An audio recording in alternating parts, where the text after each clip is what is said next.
Now we know how they do it in Hollywood, right? Thank you, ladies and gentlemen. Thank you so much for coming. Thank you for sticking through to the end, nearly the end of the show. Thanks for being here. And thanks for being you. I don't see any masks in the room at all. It's really wonderful. Well, as we all know, the program is running exceedingly long. So I'm going to try and condense my remarks down to the bare essential. So as I like to say, instead of boring you with a long talk, I'm going to bore you with a short talk instead. And I'd like to start with a quotation that many of you undoubtedly have heard. It's attributed to, not attributed to, it was actually written by a Chinese philosopher that lived in the 5th century BC. His name was Sun Tzu. And he wrote a little book, it's printed as a book now, called The Art of War. And I understand that all of the military agencies in the world, all of them, use Sun Tzu as part of their curricula for teaching officers in how to conduct warfare. And it's not so much that Sun Tzu had strategies for attack and defense, although he did have some of that, but he was more of a philosopher. And if you look him up in the encyclopedia, you'll find that he's usually listed as a philosopher first, and then he's also mentioned as a famous warrior and leader of the Chinese armies. So he's a warrior. And anyway, he said a lot of things, but the one I want to start with tonight by quoting him is, I think, a very profound statement. He said, if you know yourself and you know your opponent, you need not fear 100 battles. If you know yourself, but do not know your opponent, then for every victory, you will suffer a defeat. And if you know neither yourself nor your opponent, you're a fool. And you will suffer defeat in every battle. That's Sun Tzu. And think about that.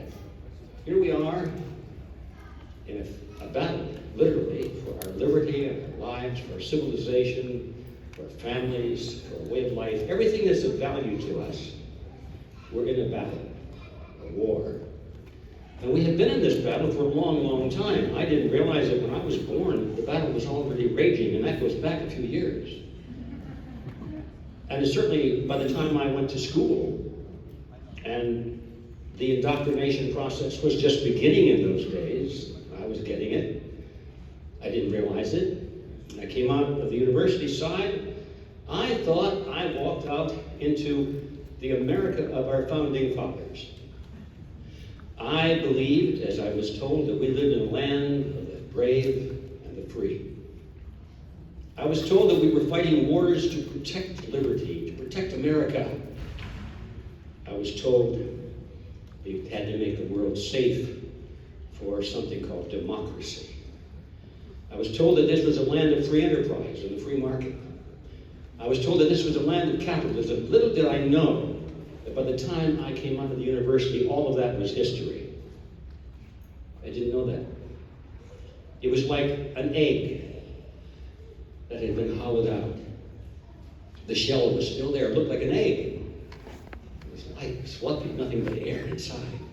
All of the great principles upon which this nation had been founded, all of the ideals, the character, all of the goals had been pretty well morphed by the educational system and by the passing of a couple of generations, people who'd lived through hardship and people who were closer to that era where people had fought battles for their liberty and they really knew what they were fighting for.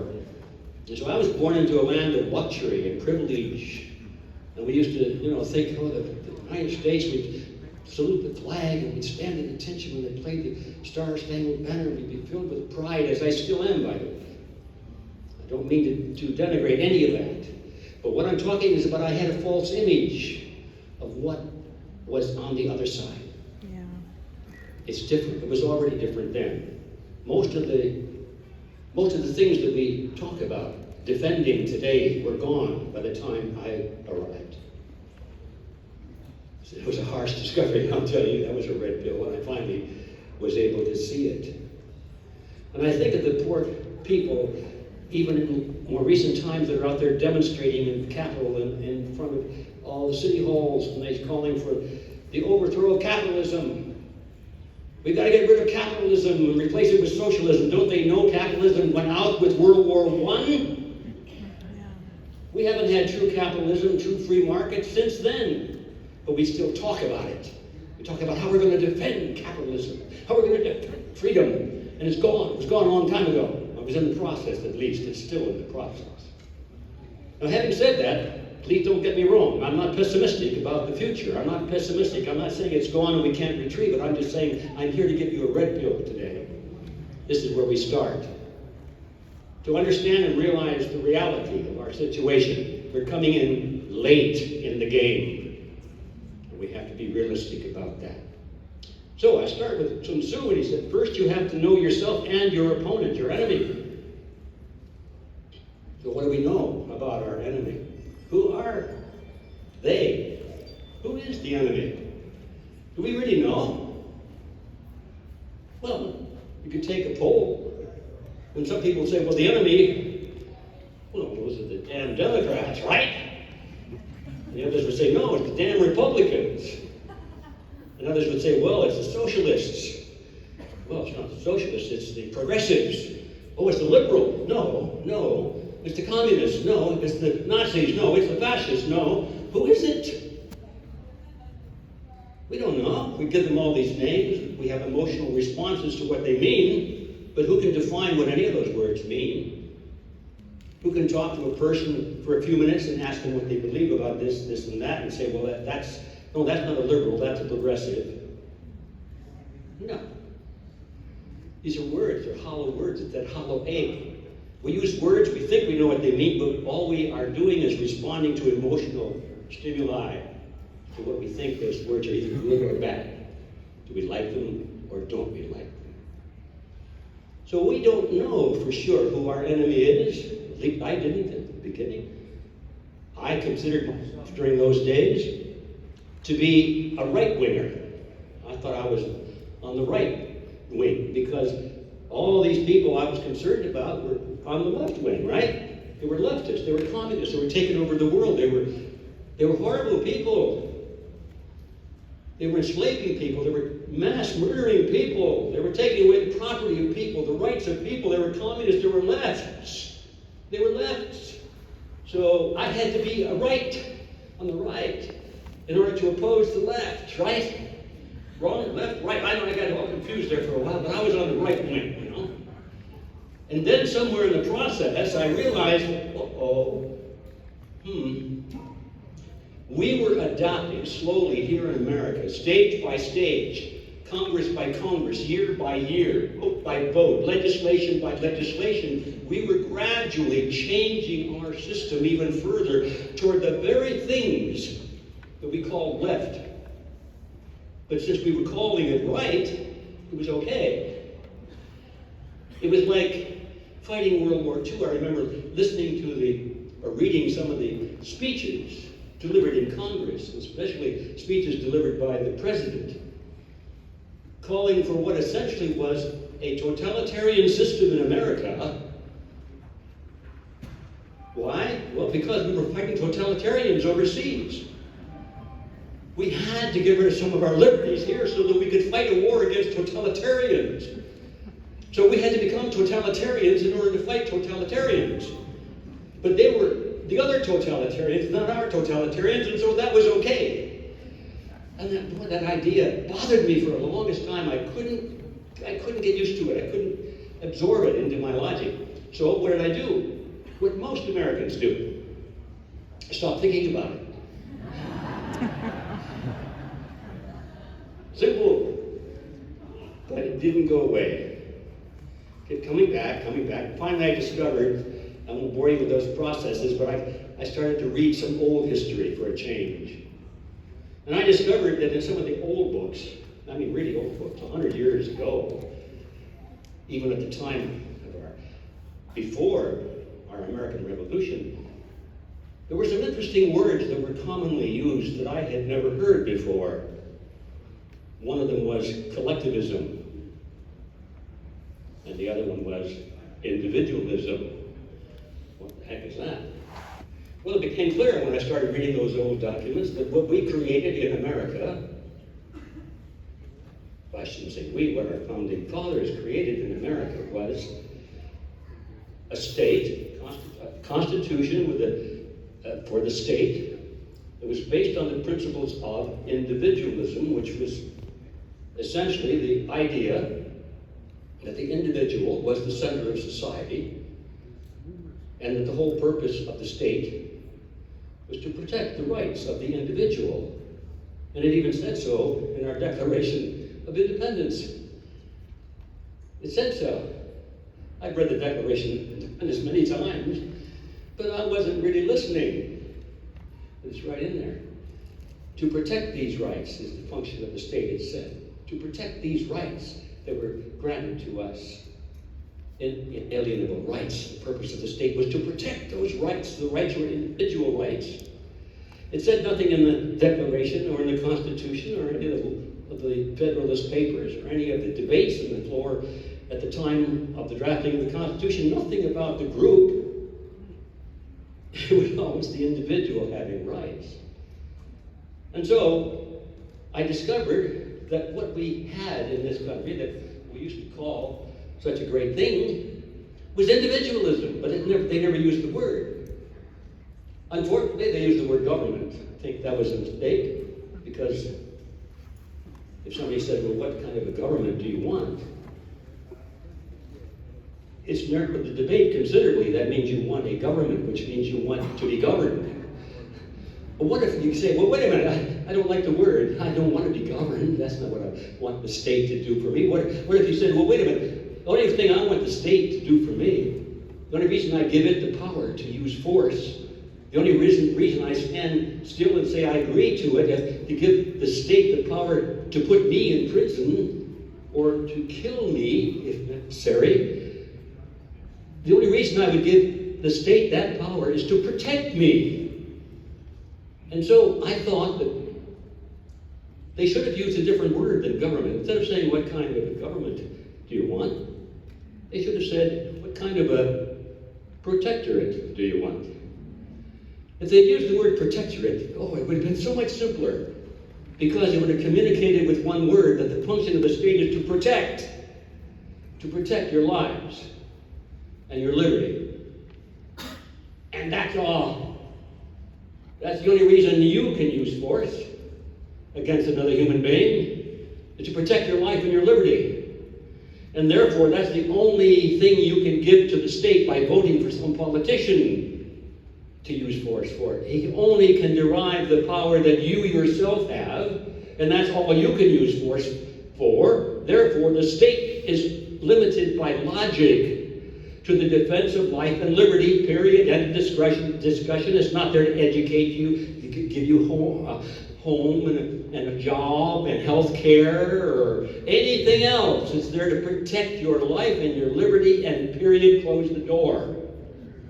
And that's the whole principle of individualism. It puts the individual at the top of the social pyramid and the political pyramid. And collectivism, on the other hand, I discovered by reading these old books, was something else. It believed that the group was more important than the individual, and that the individual had to be sacrificed, if necessary, for the greater good of the greater number. Oh, what a magic phrase that is. People say, well, I suppose it's for the greater good. And so all of a sudden, this issue of human rights becomes a mathematical issue. How many people voted for it? How many people benefit from it? And if more people benefit from it than people who are harmed by it, it's okay? No, no, and no. According to the principles of individualism, which we used to have. A lynch mob is pure democracy. There's only one dissenting vote. Think about that. You would never sign a constitution or a political document that would give the majority the right to take away the rights of an individual. I don't care if it's a majority of 100 million to one person.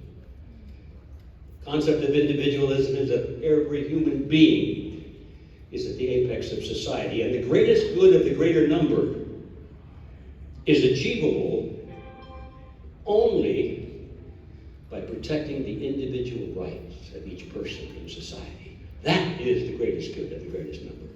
Because once you accept the idea that the greatest good of the greatest number is determined by a vote, and the biggest number of votes clears the game, they win all of the chips, that means any demagogue that can come along can whip up a little passion, get a lot of people, 50%, 0.0001, just one more vote, and they can do anything they want to. Who wants to live in that kind of a system?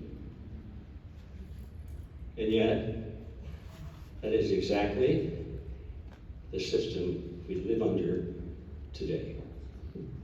And it changed somewhere along the line between then and now. And as I said before, I didn't realize that by the time I showed up, the change had already pretty well happened. But we were still living in those ideas, those speeches, the rhetoric of, this is the land that it used to be, when in fact we had already, starting in World War I, and by the end of World War II, we had completely shifted over to collectivism. It's ingrained everywhere in the state. It's ingrained in our media. It's ingrained in our educational system. It's ingrained everywhere, even in our electric bill. I got something in the mail that said, is your income under a certain amount? Well, we can give you some money back. Oh, how nice that is. But where did they, and this all comes from the government, by the way, where did they get the idea that because I am not a certain age, have to pay for an old person's electric bill if that's not on my mind? Maybe I want to pay for somebody else's electric bill. Or maybe I don't want to pay anybody else's electric bill. Since when does the state have the power to force me to be charitable according to somebody else's decision and not my decision? So all right, we're talking about basics now. I'm not here to talk about that. My speech is entitled, Who Are They?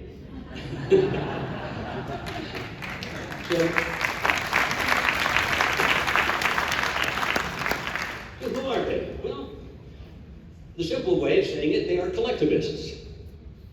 And forget these other words. Socialist, communist, Nazi, fascist, liberal, they're all collectivists.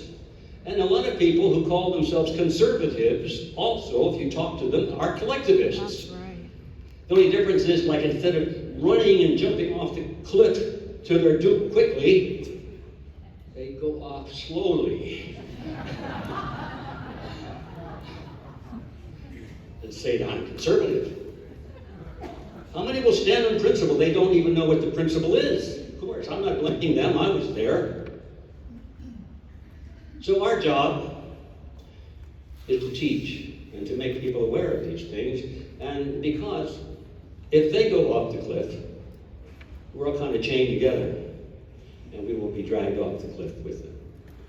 There's a temptation, I think, to say, well, it's stupid people, let them, they'll suffer. Boy, will they find out how bad it is when this turns out the way it's going to turn out, as though it wouldn't affect us. Yeah, we're all in the same boat. So if the boat goes down, guess who else goes down with it? So we have no choice whether we want to be noble and we want to think about the future generations and all of that and posterity, or whether we want to be selfish. We must realize that we have no choice. We must change the thinking of the people, the common people. The question is sometimes raised, well, what can the average person do? My answer is nothing. Average person can't do anything.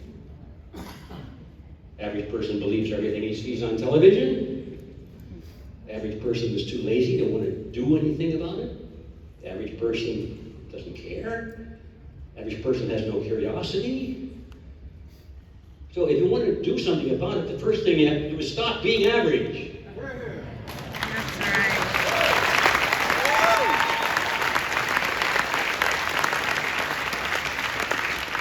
And the fact that you folks are here today tells me you are definitely not average. And that's good, and that's why I'm happy to be here and have this opportunity to share a few ideas with you. So back to the question, who are they? I'm still in line one of my speech. All right. So I'm back to this quote from Sun Tzu. If we want to win our battles, we have to know our opponent. So who is our opponent? And I just identified him. I got past that point. These are collectivists. I don't care. Let's get rid of all those other words. They're not liberals. They're not communist Nazis. They're not black. They're not brown. They're not white. They're not male. They're not female. They're not old. They're not young. They're collectivists. By whatever case, they're not a certain religion. They're not a certain race. None of them. They're collectivists. That's what they are. This is our opponent. And it could be anybody. Heck, I was a collectivist once. Does this mean I'm through to 0-0? Is that what that means? No?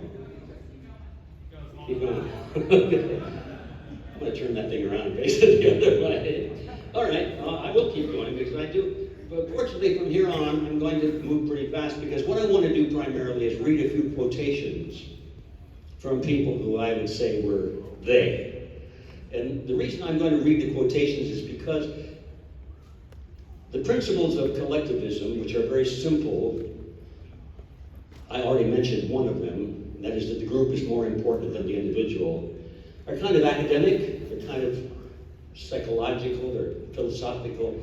But once you have these ideas, they translate into actions and into things that change our lives and are more direct. And I'd like to read some of these statements, these quotes that show that ideas have consequences. And so we'll start off with this one, the Club of Rome. Many of you probably know about that. But the Club of Rome is a group of elitists. They're collectivists, every one of them. Forget about everything else. They're just a group of collectivists in high places, most of them. And their specialty seems to be finding a way to justify collectivism as a means of fighting overpopulation. See, a lot of things, anything you can think of that's wrong in the world, like the threat of overpopulation, or the threat of terrorism, or the threat of a virus, or the threat of what? I don't know, you name it. Climate, yeah, environment, yeah. No matter what it is, the solution is always the same. Collectivism, more government, fewer liberties for you and me, more power to the state. That's a dead giveaway that maybe there's something going on here other than the real issues. So this is their group, their specialty is overpopulation. And we all know that if we don't do something to stop overpopulation, why, in a few years, mankind will be a wall of flesh advancing to the sun faster than the speed of light. We must stop that, right? So now, if we're intellectuals and we join the Club of Rome, or more like it, we're invited to join the Club of Rome, we have to come up with rationale to stop that for the greater good of the greater number. There we are. That's always at the base of this. We're going to have to do some horrible things, folks, and you're not going to like it, but for the greater good of the greater number. So here we go. Club of Rome uses overpopulation as its excuse, and they published a book in 1991. My glasses out here. I can read this to you. And this is what they say. Their book was called The First Global Revolution. The First Global Revolution. Okay, here it says. In searching for a new enemy to unite us. Think about that statement. I just stopped there. We need a new enemy. It means they make their own enemies. Think about that. That's true, by the way. They do. And here they say, we need a new enemy to unite us. It came up with the idea that pollution, the threat of global warming, water shortages, famine, and the like would fit the bill. All these dangers are caused by human intervention. The real enemy then is humanity itself. That means we got too many humans, so you're not going to like it, but we're going to have to get rid of a lot of humans for the greater good. Now, Bertrand Russell, you may remember him. He's a collectivist, well-known author, philosopher. According to the encyclopedia, here's how they describe him. He's a Fabian socialist. We'll talk about that in a moment. A British philosopher, mathematician, historian, atheist, writer, social critic, political activist, prominent member of the Fabian Socialist Society, and of course, a Nobel Prize winner. They all get a Nobel Prize when they're really good at this. So, here's what Griffin Russell wrote. I do not pretend that birth control is the only way in which the population can be kept from increasing. War has hitherto been disappointing in this respect. Disappointing. We don't kill enough people in wars. But perhaps bacteriological war may prove more effective. Oh, let's try that. If a Black Death could be spread throughout the world once in every generation, survivors then could procreate freely without making the world too full. A scientific world society cannot be stable unless there is world government. It must be necessary to find ways of preventing an increase in world population. If this is to be done otherwise than by wars, pestilence, and famines, it will demand a powerful international authority. This authority should deal out the world's food to various nations. I just stop on that for a minute. This world authority is going to deal out the food, not the people who grow it. It's not going to be the local communities that control it, nor even your national community. It's going to be the world government will deal it out to you. And it says, so the nation, in various nations, if any nation subsequently increased its population, it should not, on that account, receive any more food. The motive for not increasing population would therefore be very compelling. End quote. And that's the understatement, of course. These guys don't play around. They're not going to wait for you to do the right thing according to them. They're going to force you to do it, which is another tenet of collectivism, by the way, that people should not have freedom of choice to do anything that they think they should do. They're going to be forced to do it by God or pay the consequences. Now, I spoke briefly here about the Fabian Society. How many people here know about the Fabian Socialist Society? Oh, pretty good number. That's pretty good. It's an obscure organization. It shouldn't be. It's in England. It was formed quite a while ago, over 100 years ago, and all the intellectuals and the wealthy elite who were interested in political and social, quote, reform were members of it, and it's a very powerful organization. Tony Blair, for example, was a member of it. A lot of top British politicians are members of it. And instead of all that, I'll just say it's a very powerful, wealthy group of collectivists. That's their idea of what they wanted to bring to the world. I could talk for a long time about them because it's a fascinating group, and much of what they stand for is contained in a stained glass window that used to be in the headquarters of their organization in Surrey, England. It's called the Webb House. It's owned by Sidney Webb and his wife. I forgot her name right now. Anyway, the Webb House. And the glass window, the stained glass window, I had seen drawings of it, but I never had seen a photograph of it until about 3 years ago. It showed up. Somebody had it in their warehouse. And it showed up. And it was donated to the museum locally, and there was Tony Blair there for the photo op, standing looking at this little picture about this big, of the stained glass window. So, okay, what's the deal with this stained glass window? There's a lot of symbolism in there. For example, they had a picture of a wolf in sheep's clothing. Okay? That's part of their philosophy. Don't let the opposition know what you really are up to. Be secret about it, lie about it, be deceptive. It's important political strategy, you know. But the thing I wanted to mention is that the main center of the thing was a depiction of the earth on an anvil. And on either side of it was a figure of Sidney Webb and Bertrand Russell, who was another member, famous author, philosopher, intellectual. They're standing there on either side of the earth with sledgehammers in their hands. And they're whacking the heck out of the earth. What's that all about? Well, they explain it. At the top of the stained glass window, here are these words. These are the famous words from Omar Khayyam. Dear love, couldst thou and I with fate conspire to grasp this sorry scheme of things entire? Would we not smash it to bits and then remold it nearer to the heart's desire? Think about that. That, ladies and gentlemen, explains what to so many people is absolutely unexplainable. Why is it that leaders all around the world are participating in acts that are destructive? We tend to say, well, these are good men and women. They must not understand. We must inform them.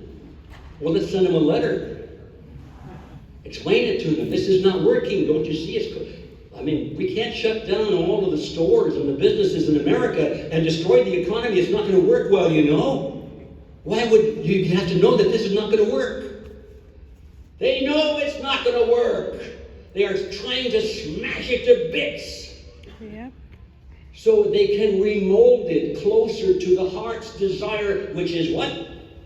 Collectivism. And they brag about it, they write about it, they talk about it, they write poems about it, but nobody reads it except their own groups.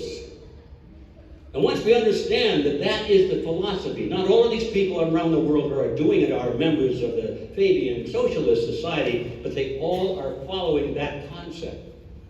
Destruction is the goal. Destruction for the value of destruction. To force people on their knees, begging for help to survive. Then they will accept any insult to their liberties, to their property, to their bodies, anything, so they can just survive. This is the strategy, and these are what they believe. The Fabian Socialists, the Communists, the Nazis, they all believe the same thing. Destruction, bring people into terror, bring them into panic, bring them into fear, so they will not question anything you offer as a solution to save them from this terrible crisis that they themselves have created. It's hard to get your head around that because we were born into America, right? They don't do that in America, do they? No, we wouldn't allow it. I was born into America that would not permit that. So therefore, I have to reject that as being even a possibility. And this is the problem that we face today, is that people do not know that this is a conscious and well-described strategy. Maurice Strong is a very good example of that. Maurice Strong is very, very well known in international circles. He's also a member of the Club of Rome, by the way, the kind of people. A very high-ranking individual at the United Nations. He's involved in almost all of the high economic forums and committees and divisions at the United Nations. He travels around in very elaborate circumstances, talking about the need to conserve. One of those guys. Club of Rome member. He was interviewed by a young man by the name of Daniel Wood. And that interview was published in May 1919 issue of West Magazine. It was published in Canada, where Maurice Strong has his primary residence. He has residence all around the world, including one of the biggest landholders in the United States, in Colorado. And he has a huge ranch there.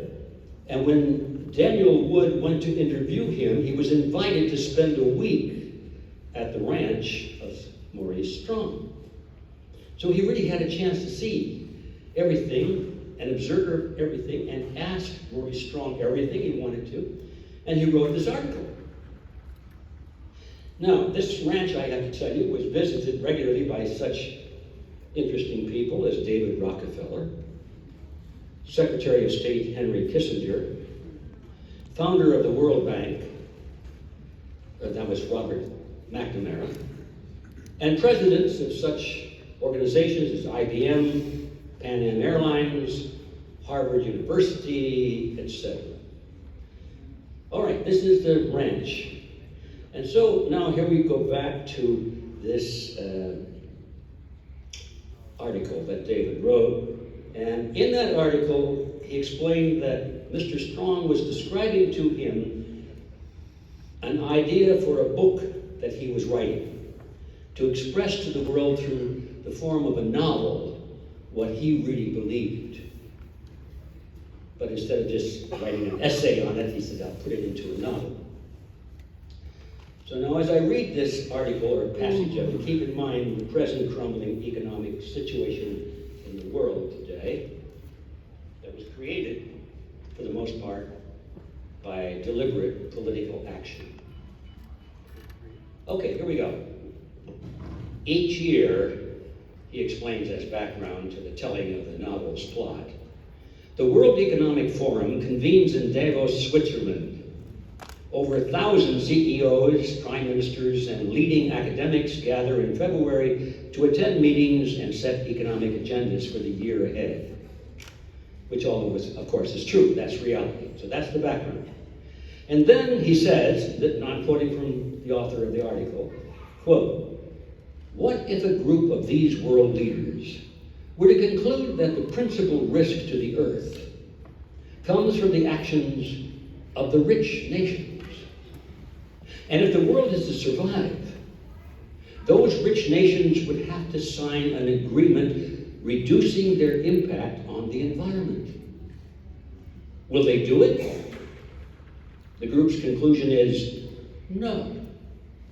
The rich countries won't do it. They won't change. So, in order to save the planet,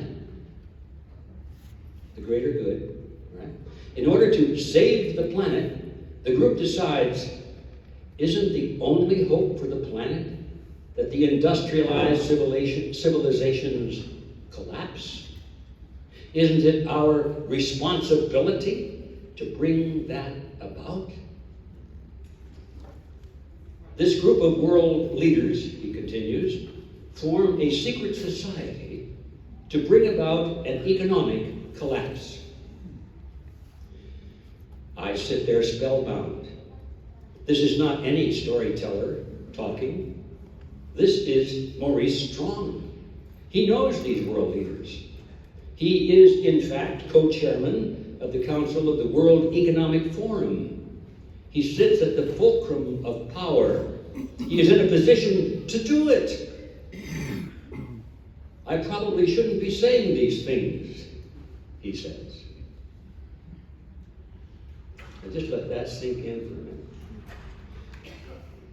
I'm not saying that Maurice Strong had anything to do with this, but what I am trying to communicate to you is this is the thinking that is the consequences of holding the idea of collectivism, that you can do anything you wish in the name of the greater good. And we won't even talk about whether you really believe it or not. You can just claim that you believe it and people will more or less accept it. Now, let's turn to a guy named Dr. Ottmar Endorfer. He's co-chair of the UN International Panel on Climate Change. And here's what he says, quote, one has to free oneself of the illusion that international climate policy is environmental policy. Let me repeat that. One has to dispel themselves of the illusion that climate policy is environmental policy. This has almost nothing to do with environmental policy, he says. We redistribute de facto the world's wealth, end quote. Now he's the top dog there. One of the top dogs. Now, there's a guy by the name of George Monbiot, I guess you would pronounce it. He's not so well known, but he's a British environmentalist. And here's what he says. He says, we've got to go straight to the heart of capitalism and overthrow it. This is what motivates people. Now, they may talk about the environment, they may talk about viruses, they may talk about, terrorism or whatever it is, jobs, education, racial discrimination, pornography. I mean, you name it. But what they're really after here is striking to the heart of capitalism to overthrow it. And what that means to them is the remnant of what we used to enjoy in our world and what we must now become warriors to bring back. Now, are they really trying to save the planet, protect us from a virus, or do they have some other agenda more in tune with their lifestyle and their record? I'll leave that for you to answer, but it's a question I think we need to keep constantly in our minds. But I would suggest that the true answer was provided by another well-known collectivist. His name was Leon Trotsky. Trotsky was one of the original Bolsheviks. He was one time leader of the Red Army. He was a member of the first Politburo. And here's what he said. The basis of bureaucratic rule is the poverty of society in objects of consumption, with the resulting struggle of each against all. When there is enough goods in a store, the purchasers can come whenever they want to. When there is little goods, the purchasers are compelled to stand in line. When the lines are very long, it is necessary to appoint a policeman to keep order. Such is the starting point of the power of the Soviet bureaucracy. It knows who is to get something and who has to wait. End quote. I think everybody should read that every morning when they get up. Because this is, in my view, the primary motive behind all of these world leaders. They want to be the person or part of the group that decides who gets something and who has to wait. Because under that kind of a world, they are absolute rulers of mankind. If you're wondering what's driving these people, who they are, what motivates them, that's it. Nothing more complex than absolute power over every human being on the face of the earth. This then is who they are, what motivates them. I'll just simply summarize by saying they're collectivists who claim to be serving the greater good for the greater number, but who hope to rule the world with absolute authority and no ability for anyone to challenge them. So that's my red pill for today. Thank you for listening.